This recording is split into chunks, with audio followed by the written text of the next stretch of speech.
The traditional counties of England, Scotland, Wales and Northern Ireland are 92 historic subdivisions of the United Kingdom. They are also known as the historic, ancient or geographical counties.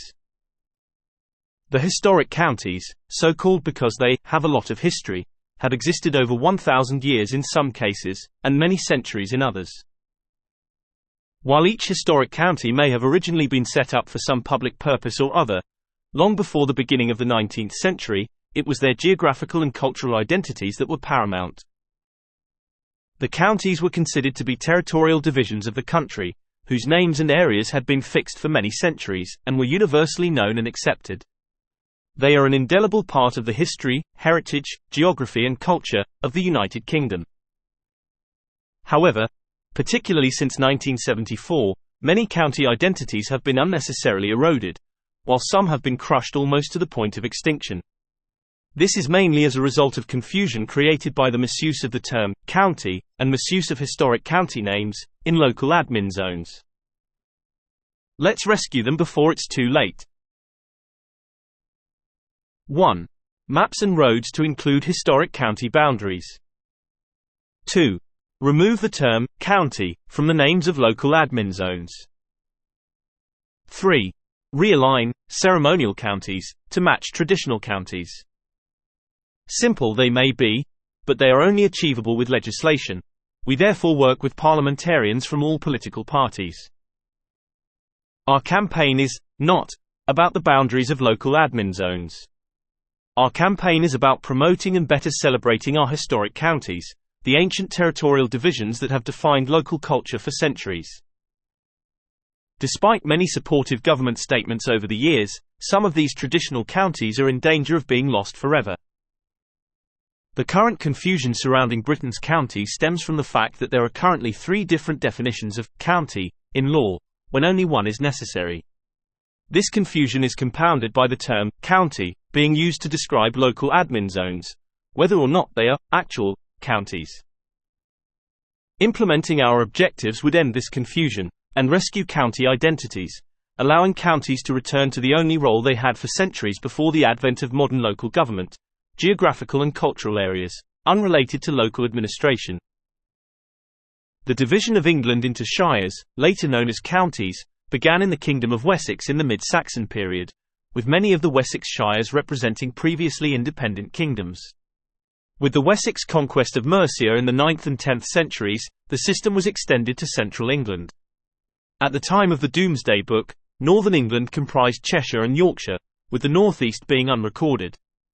The remaining counties of the north, Westmoreland, Lancashire, Cumberland, Northumberland, Durham, were established in the 12th century. Rutland was first recorded as a county in 1159.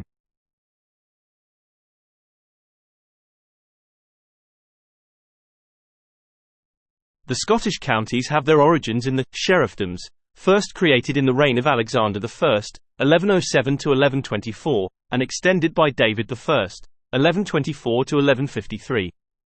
The sheriff, operating from a royal castle, was the strong hand of the king in his sheriffdom with all-embracing duties: judicial, military, financial and administrative. Sheriffdoms had been established over most of southern and eastern Scotland by the mid-13th century. Although there was a degree of fluidity in the areas of these early sheriffdoms, the pattern of sheriffdoms that existed in the late medieval period is believed to be very close to that existing in the mid-19th century. The Central and Western Highlands and the Isles, where resistance to government was strongest, were not assigned to shires until the early modern period, Caithness becoming a sheriffdom in 1503 and Orkney in 1540.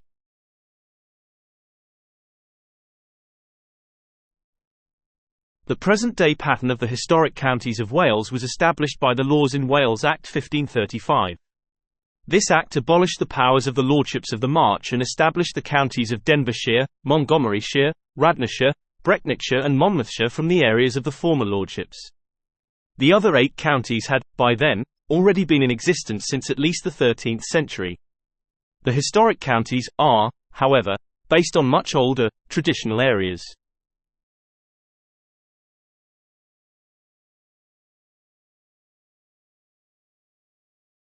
The division of Ireland into counties began during the reign of King John, 1199 to 1216. This process continued for several hundred years, as more of Ireland came under the control of the English crown. Munster was divided into counties in 1571, and Connaught in 1579. Finally, Ulster was shired during the reign of James I. The complete set of counties, as they are today, were laid down in 1584, with their modern boundaries not finally settled until 1605, or 1613 in the case of Londonderry, albeit that most of it had existed as County Coleraine from Anglo-Norman times. As in Wales, the counties were generally based on earlier, traditional areas.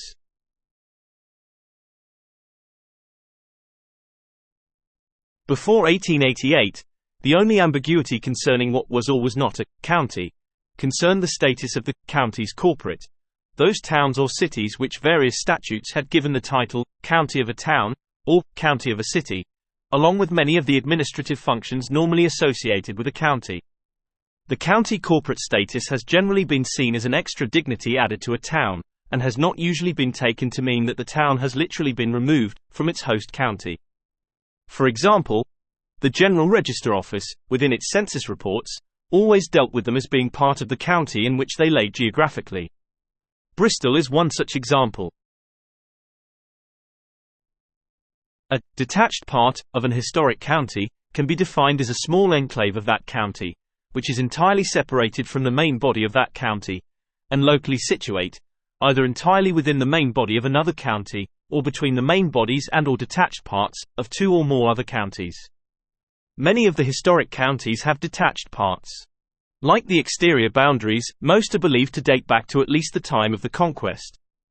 It has long been the convention to associate a detached part with both its parent county and the county in which it is locally situate.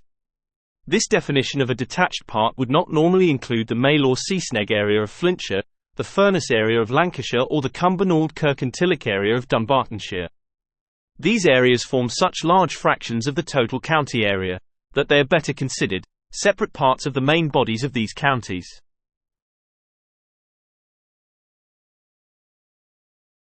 While each historic county may have originally been set up for some public purpose or other, long before the beginning of the 19th century, it was their geographical and cultural identities that were paramount. No single administrative function defined them. Rather, the counties were considered to be territorial divisions of the country, whose names and areas had been fixed for many centuries, and were universally known and accepted. The counties were clearly recognized legal entities. This is witnessed by the fact that innumerable acts of Parliament made reference to them, and used them as the basic geographical framework for various administrative functions.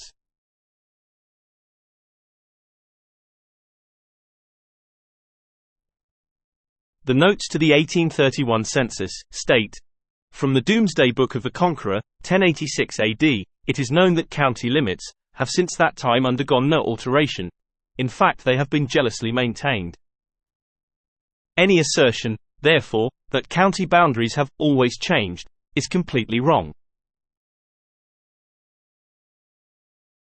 The current confusion surrounding Britain's counties stems from the fact that there are currently 3 different definitions of the term county in law. 1. Administrative counties, defined by the Local Government Act 1972. 2. Ceremonial counties, defined by the Lieutenancies Act 1997. 3. Historic counties, geographical boundaries that date back over many centuries. There is no need for definitions 1 and 2 to exist alongside the historic counties. It is therefore part of our campaign that the term county should not be used to mean an admin zone, and that ceremonial counties should match the historic counties. The result of this would be a return to just one definition of the term county, and end much of the current county confusion.